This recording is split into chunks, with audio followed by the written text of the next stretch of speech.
Our midweek focus for this week is from the book of the Revelation.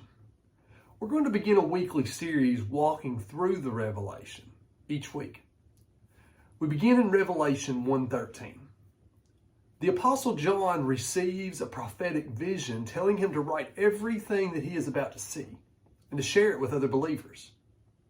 And we pick up the story in chapter 1, verse 13. He writes, I saw one like the Son of Man, clothed with a long robe and with a golden sash across his chest.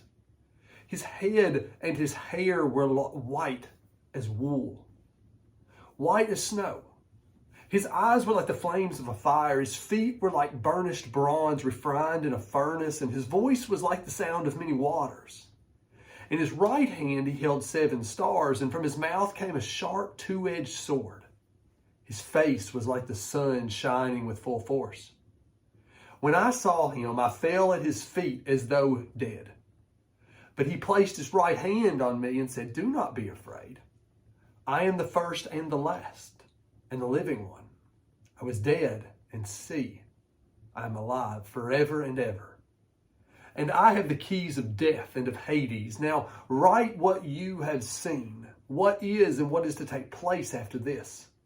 As for the mystery of the 7 stars that you saw in my right hand and the 7 golden lampstands, the 7 stars are the angels of the 7 churches, and the 7 lampstands are the 7 churches themselves. You know, Jesus appeared much differently last time we saw him. He came meek and mild, the suffering servant in his first coming. The Revelation presents him very differently. His power and his majesty are on full display. He conquers and he judges and he completes all of his work. It is not that he changes. We see glimpses of his power in his first coming, though it wasn't on full display as it is here in the book of the Revelation.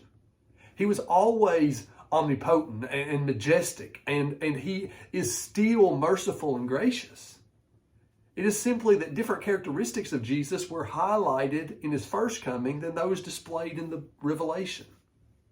Together, they paint the whole picture of who Jesus is.